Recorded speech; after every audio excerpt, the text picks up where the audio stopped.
मेरे ससुर हर रात नौकरानी की मालिश करते। नौकरानी कमरे से निकलती तो लंबी अंगड़ाइयाँ लेती। एक दिन मैंने सोचा कि मैं भी ससुर से मालिश करवा कर देखती हूँ। एक दिन नौकरानी के कपड़े पहने और ससुर के कमरे में जाकर सफाई करने लगी। उस रात ससुर ने मेरी चीख निकाल दी। ससुर ने तो मेरे साथ। ससुर हर रात नौकरानी की मालिश करते। नौकरानी कमरे से निकलती तो लंबी अंगड़ाई लेती और काम पर लग जाती।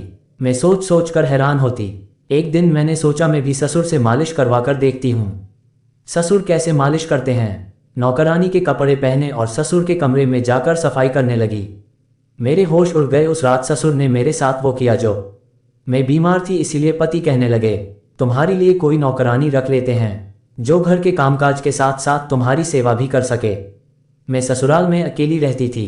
सास जिंदा नहीं थी, सिर्फ ससुर थे। मेरे पति की एक ही बहन थी जिसकी शादी हो चुकी थी, जबकि मेरे पति अपने ऑफिस चला जाते थे। ऐसे में घर में मेरे सिवाय कोई नहीं होता था। इसीलिए मैंने अपने पति की बात मान ली और उनसे कहा कि आप ही कोई अच्छी नौकरानी की तलाश कर ले आए। मैं तो आस पड़ोस के लोगों को इतना जानती नहीं हूँ। वैसे भी मैं अपने घर से कहीं बाहर ज्यादा निकलती नहीं थी।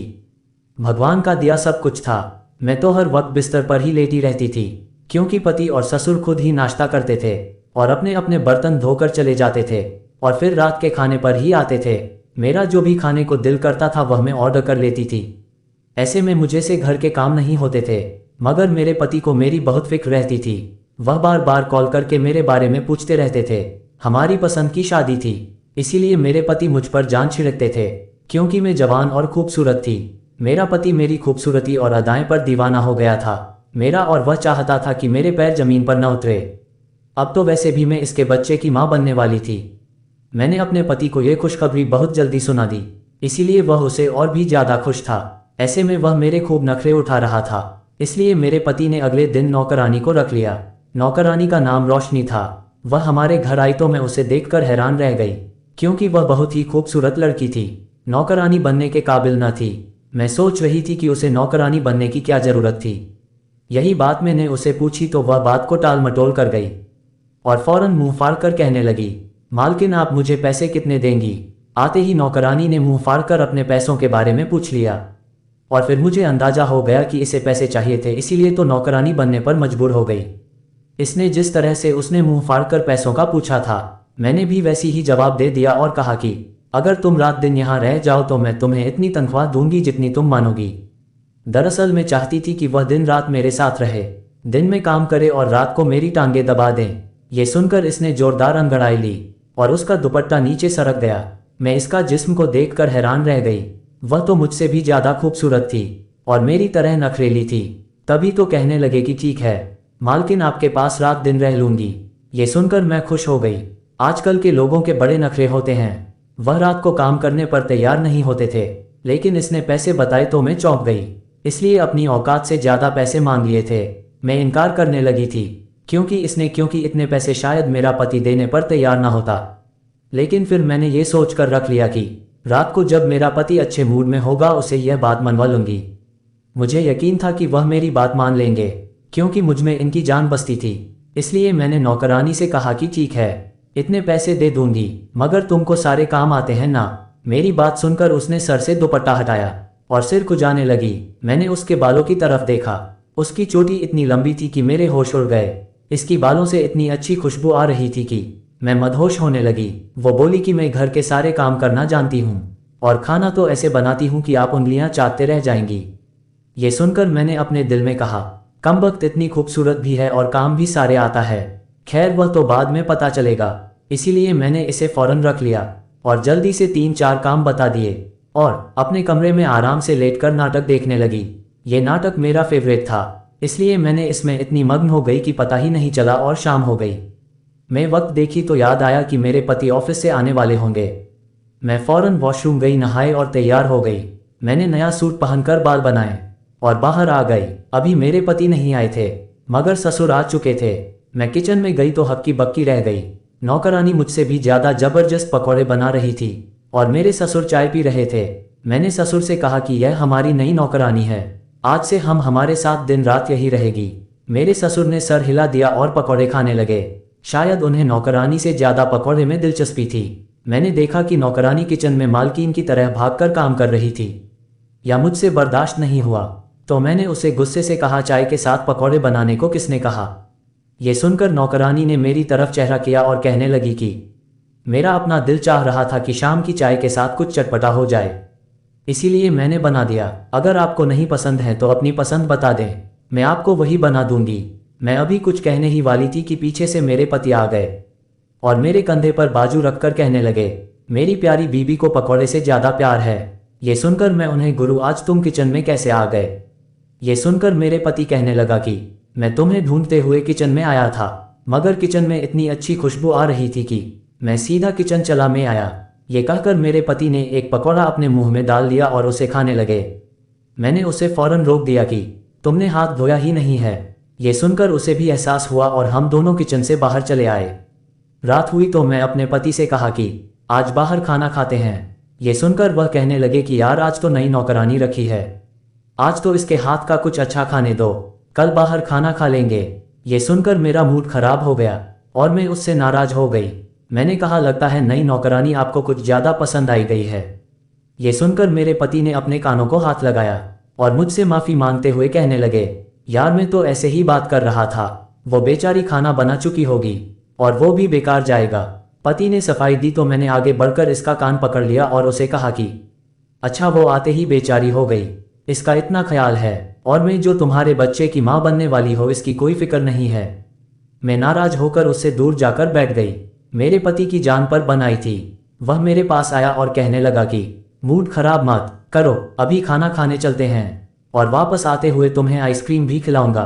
ये सुनकर मैं हंसी और हम खाना खाने चले गए। हमें वापसी पर बहुत देर हो गई। मेरा पति तो फौरन बिस्तर में घुस गया, जबकि मैं किचन में आ गई, जहां पर सारी चीज़ धुली धुलाई और सही तरीके से रखी हुई थी। मैंने फ्रिज का दरवाज़ा खोला तो खाने की खुशबू ने मेरे कदम रोक दिए। मैंने चम्मच से उठाकर मुंह में डाला तो मुझे खाने में इतना अच्छा लगा कि वाकई नौकरानी के हाथ में तो जादू है। मैंने फ्रिज बंद कर दिया और सोचा कि सुबह नाश्ते में खा लूंगी। हम नौकरानी को बोलकर नहीं गए थे, इसलिए बेचारी ने हमारे लिए ज़्यादा खाना बना दिया था। तभी मुझे याद आया कि मैं नौकरानी के कमरे में भी देख लो कि वह सो रही है या नहीं। मैंने सुबह उसे उसका कमरा दिखा दिया था, इसलिए वह सोने के लिए खुद ही चली गई थी। मैं किचन से निकली और नौकरानी के कमरे के दरवाजे पर हाथ रखा। मैं देखना चाहती थी कि वह जाग रही है या सो रही थी, मगर दरवाज़ा अंदर से बंद था, इसीलिए मैं अपने कमरे में आई और सो गई। सुबह मेरी आंखें देर से खुली। मेरे जिस्म बहुत सुन्न हो रहा था, इसलिए मैं नहाए बगैर बाहर निकल आई। नौकरानी किचन में थी। मैंने उससे पूछा कि मेरे पति नाश्ता कर लिया था। ये सुनकर उसने जवाब दिया, जी हाँ, ऑमलेट, पराठा और चाय पी ली थी। रोज मेरे पति यही नाश्ता करते थे, इसलिए मैंने यह बात नौकरानी को बता दी थी। तभी मुझे ससुर का ख्याल आया तो वह कहने लगी कि हाँ, उन्होंने सिर्फ चाय पी थी। मेरे ससुर नाश्ते में सिर्फ चाय पीते थे और फिर ये लोग चले जाते थे। मेरे ससुर कॉलेज में लेक्चरर थे। ये सब कहकर मैं नौकरानी की तरफ देखने लगी। आज भी वो बहुत ज्यादा तैयार थी। उसने आज अपने बालों को खोल रखा था और लाल कपड़े भी पहने थे। उसने मुझे नाश्ते को पूछा तो मुझे रात वाले सब्जी याद आ गई। मैंने उससे कहा कि मुझे फ्रिज में रखी सब्जी गर्म करके चाय के साथ दे दो। ये सुनकर वह कहने लगी कि मुझे नहीं पता था कि आप दोनों बाहर खाएंगे, इसीलिए मैंने ज़्यादा सब्जी बना दी। ये सुनकर मैंने उससे कहा कि हमारे घर में सब्जी वैसे भी ज़्यादा बनती है, हम सुबह नाश्ता भी उसी के साथ कर लेते हैं। ये सुनकर उसने मुझे सब्जी गर्म करके दी और कहने लगी कि मैं आपका कमरा साफ कर देती हूँ। इसी वक्त मुझे याद आया कि मैं उनसे पूछो, तुम्हें तुम्हारा कमरा अच्छा लगा था? बिस्तर अच्छा था या नहीं? मेरे पूछने पर वह कहने लगी कि हाँ, अच्छा था, लेकिन कमरे का वॉशरूम में इतना अच्छा नहीं है। मुझे गर्म और ठंडा दोनों पानी से नहाना पसंद है, क्योंकि मैं गर्म पानी से नहाती हूँ और ठंडे पानी से अपना सर धोती हूँ। ये कहकर वो किचन से निकल गई और मैं इसी बात पर हंसने लगी। नखरे तो ऐसे दिखा रही थी जैसे घर की नौकरानी नहीं बल्कि महारानी हो। मैं सब्जी देखकर हंस रही थी। इस दिन मैं थकी हुई थी, इसलिए मैंने दोपहर के वक्त नौकरानी को अपने कमरे में बुलाया और उससे कहा कि मैं रात को बाहर गई थी, इसलिए मेरा जिस्म दर्द कर रहा है तो मेरी मालिश कर दो। ये सुनकर वह मेरे पास बेड पर बैठ गई और मालिश करते हुए कहने लगी कि आप अपने पति से मालिश करवाया करें। ये सुनकर मैं शर्मा गई और उसने कहा, तुम तो कुंवारी हो मगर तुमने यह इतनी बड़ी बेअसर वाली बात कर दी है। ये सुनकर वो हंसी और कहने लगी कि मालकिन, मैं घाट घाट का पानी पी हुई हूँ। इससे पहले कई घरों में काम किया है, कई मालकिन बदली हैं और उनके सारे राज यहाँ मेरे सीने में दफन है। ये सुनकर मेरा मन कर रहा था कि उससे मैं बात पूछो क्या। लड़कियां अपने पति से भी मालिश करवाती है। ये सुनकर वह बोली कि बिल्कुल जी, अक्सर औरतें भी अपने पति से पैर दबाती है, मालिश करवाती है, बल्कि आजकल तो अमीर मालकिन अपने नौकरों से भी मालिश करवाती है। ये सुनकर मुझे शर्म आ गई थी। ये नौकरानी कई घरों में काम करती आ रही है, इसीलिए इसने ये सब होते हुए देखा होगा। इसके बाद वह देर तक मेरी मालिश करती रही। इसके बाद किचन में चली गई। रात हुई तो हम दोनों पति पत्नी लेट गए। मैंने पति की तरफ करवट ली और डर से कहते हुए कहा कि आज तो मैं बहुत थक गई हूँ। ये सुनकर मेरा पति कहने लगा, चलो उठो, मैं तुम्हें डॉक्टर के पास लेकर चलता हूँ। ये सुनकर मैं घबरा गई। मैंने सोचा था कि आज रात उनसे मालिश करवा लूंगी, मगर मेरा पति ने मुझे डॉक्टर की बात कह दी तो अंदर ही अंदर मुझे गुस्सा आ गया। पता नहीं कौन सी औरतें होती हैं जिनके पति यह काम भी कर देते होंगे। मैंने करवट ली। मुझे याद आया कि नौकरानी से कह दो कि वह मुझे गर्म दूध करके दे दे। मैं उठकर नौकरानी के कमरे तक गई। मैंने हल्के से दस्तक दी, मगर उसने कोई जवाब नहीं दिया। ऐसा लग रहा था जैसे वह कमरे में थी ही नहीं। ये देखकर मैं हैरान रह गई। मैं किचन में जाने के बजाय अपने कमरे में आकर लेट गई। सुबह में जल्दी जाग गई, इसलिए अपने ससुर और पति के साथ नाश्ता किया। पता नहीं इस नौकरानी में इतनी हिम्मत कहाँ से आ गई थी। सुबह सवेरे नहा धोकर तैयार हो जाती थी, जैसे कि वो शादीशुदा हो, और पति को दिखाने के लिए इतने सजती सवरती, और पता नहीं ये केस को दिखाने के लिए इतना सस्ती है। मैंने अपने कपड़ों की तरफ देखा। मैं नौकरानी लग रही थी और वह मालकिन लग रही थी। मैंने बुरा सा मुंह बनाया तो मेरे पति ने देख लिया और कहने लगे कि तुम्हारी तबीयत ठीक नहीं है, तो मैं तुम्हें डॉक्टर के पास ले जाता हूँ। ये सुनकर मैंने फौरन कहा, नहीं, आप ऑफिस जाए, मैं नौकरानी के साथ चली जाऊंगी। पति और ससुर के जाते ही मैंने नौकरानी को साथ लिया और डॉक्टर के पास चली गई। उसने 3-4 दवाइयाँ दी। वैसे डॉक्टर का तो बहाना था, मैं दरअसल बाजार में कुछ चीज़ें खरीदना चाहती थी, इसीलिए मैंने रोशनी से कहा कि वह मेरे साथ बाजार चले। फिर हम एक दुकान में आ गए। मैं कुछ अपनी ज़रूरतों के सामान देखने लगी, जबकि रोशनी कपड़ों को देखने लगी। ये देखकर मैं जल गई। मैंने देखा तो ऐसा कर रही थी जैसे कि अभी खरीद लेगी। मैं उसकी हरकतों पर हंसने लगी। मैंने दुकानदार से कहा कि वह मुझे ये चीज़ पैक कर दे। मैं पैसों पर दुकानदार के साथ बहस करने लगी, जबकि नौकरानी गायब हो गई। इसने अपने साथ एक बैग रखा हुआ था जो कि खाली लगता था, मगर अब मैं इस बैग की तरफ देखा तो मैं शक में पड़ गई, क्योंकि अब वह पूरा भरा हुआ था। मैंने इससे यह बात कही, मगर मेरे दिल में बैठ गया था। इसीलिए घर आते आते मैंने फैसला किया कि मैं किसी बहाने से इसका बैग देखूंगी कि इसने बैग में क्या छिपाया हुआ है। घर आते ही वह अपने कमरे में चली गई ताकि इस बैग को कहीं छुपा सके। इसीलिए मैं भी इसके पीछे आ गई और बहाने से कहा कि मेरी तबीयत फिर से खराब हो रही है, तुम किचन से पानी लेकर आओ, मैं दवाई खा लेती हूँ। ये देखकर वह गई, बैग अपने बेड पर रखा और किचन की तरफ चली गई। मैंने उसके जाते ही बैग देखा तो मेरी आंखें फटी की फटी रह गई, जो कि सामने ही लाल रंग की साड़ी बैग के अंदर से दिख रही थी। ये साड़ी कम से कम 25,000 की थी। इस मामूली सी नौकरानी के पास 25,000 कहाँ से आए, जो कि इतना कीमती साड़ी खरीद लिया। मैं हैरान परेशान इस साड़ी को देख रही थी। नौकरानी पानी लेकर आई तो मैंने झट से बैग को बंद कर दिया और पानी पीकर अपने कमरे में आ गई। तभी मुझे ख्याल आया और मेरा खून खौल गया, कहीं इस कमबख्त ने ये साड़ी वहां से चोरी तो नहीं कर लिया है। ये सोचकर मैंने अपने कानों को हाथ लगाया और खुद से कहा कि आइंदा मैं इसके साथ ही नहीं ले जाऊंगी। ये नौकरानी तो अपने साथ साथ मुझे भी फंसवा आएगी। मुझे इस बात पर गुस्सा आता रहा था। रात हुई तो मैंने सोचा कि ये बात अपने पति को बता दूंगी। फिर मैंने सोचा कि अगर उन्हें ये बात बताऊंगी तो कहेंगे कि इस चोर नौकरानी को फौरन घर से निकाल दो, लेकिन इतनी जल्दी मुझे कोई नौकरानी कहाँ से मिलेगी। ये सोचकर मैंने उन्हें नहीं बताया। वैसे भी आज मेरे पति के सर में दर्द था, इसलिए उन्होंने मुझे कहा कि मेरे लिए चाय बना लो। ये सुनकर मैं किचन में जाने लगी। तभी मैंने सोचा कि नौकरानी से कह दूं वह चाय बना दे। इसके दरवाजे पर दस्तक दी। दरवाजा अंदर से लॉक था और इतनी दस्तक सुनकर भी उसने दरवाजा नहीं खोला था, तो मैं मजबूर होकर खुद किचन में गई और चाय बनाकर लेकर आ गई। चाय बनाने के बाद मेरे पति जल्दी से सो गए, लेकिन मुझे नींद नहीं आ रही थी। मैं डॉक्टर की दवाई इस्तेमाल कर रही थी, इसीलिए रात को नींद की परेशानी होती थी। बार बार उठकर वॉशरूम जाना पड़ता। आधी रात के वक्त मेरी आंख खुली तो मैंने अपनी खिड़की से किसी को बाहर से ही में देखा। मैंने ध्यान से देखा तो हैरान रह गई, क्योंकि वहां नौकरानी थी और वो दुल्हन के रूप में थी।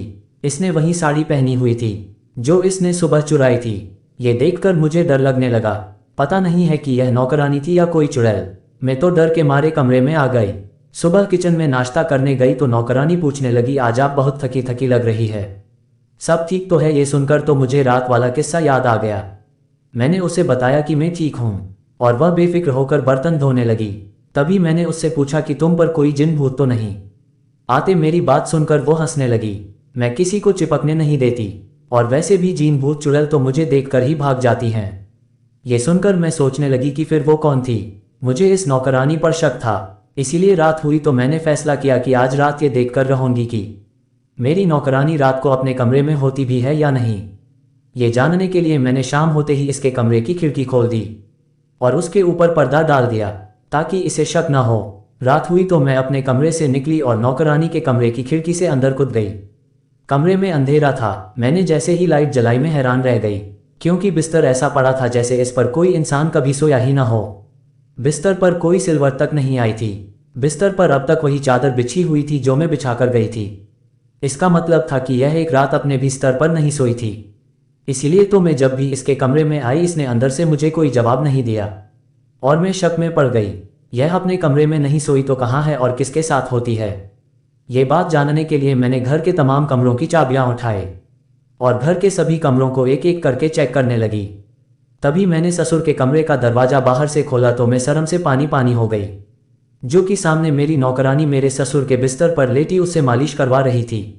ये देखकर मैंने उसे रंगे हाथों पकड़ लिया और अपने पति को बुला लिया। मेरे पति ने यह सब देखा तो अपनी बात पर जोर जोर से चिल्लाए और कहा कि मैंने आपसे कितनी बार कहा था कि शादी कर लो, मगर आपने हमेशा इनकार कर दिया और मैं अब आपकी भी बात नहीं मानूंगा और सुबह होते ही आपके लिए कोई किसी लड़की तलाश करूंगा। ये सुनकर मेरे ससुर कहने लगे कि मैं शादी कर चुका हूं और यही मेरी बीबी है। हम दोनों ने छुपाकर शादी की हुई है। रोशनी मेरे कॉलेज में पढ़ती थी। इसके माँ और बाप नहीं थे। इसके मामा ने इसके साथ बहुत बुरा करना चाहते थे। रोशनी पढ़ने में बहुत अच्छी थी। कुछ दिनों से रोशनी कॉलेज नहीं आ रही थी तो मैं पता किया। इसके सहेलियों से पता चला कि इसके मामा इसके साथ शादी करा रहे हैं, वो भी अंधे बूढ़े लड़के से। तो मैंने रोशनी से बात की और रोशनी अपने घर से भागा आए। हमने छुपकर शादी कर ली। पहले मैंने इसे फ्लैट में रखा हुआ था, मगर इसने मुझे कहा कि मुझे अपने घर ले चलो ताकि हम रात दिन एक दूसरे के पास हो। तब हमने ये नौकरानी वाला खेल किया और यहाँ नौकरानी बनकर रहने लगी। ये सुनकर मैं हैरान रह गई। मुझे यकीन नहीं आ रहा था कि उन दोनों ने मिलकर हमें बेवकूफ़ बनाया था। मुझे बहुत गुस्सा आया, मगर मेरे पति ने कहा मेरे पापा से गलती हुई है, मगर कोई गलत काम नहीं किया है। इन्होंने तो अच्छा ही किया है। इस लड़की से शादी करके यह इस रिश्ते से इनकी बीबी हुई, इसीलिए यह इनके साथ कुछ भी कर सकते हैं। और देखते देखते कब वो नौकरानी मेरी सासू माँ बन गई और मैं इससे काफ़ी नाराज रही, क्योंकि एक तो अब मुझे अपने लिए दूसरी नौकरानी रखनी पड़ेगी और दूसरा वह काफ़ी खूबसूरत है। मुझे अब एक दोस्त के रूप में सासू माँ मिल गई। कुछ दिनों के बाद मुझे बेटी पैदा हुई और अब हम खुशी खुशी रहते हैं। तो दोस्तों, आपको ये कहानी कैसी लगी हमें कमेंट करके ज़रूर बताएं। कहानी पसंद आई है तो इसे लाइक करें, शेयर करें और चैनल को सब्सक्राइब जरूर करें।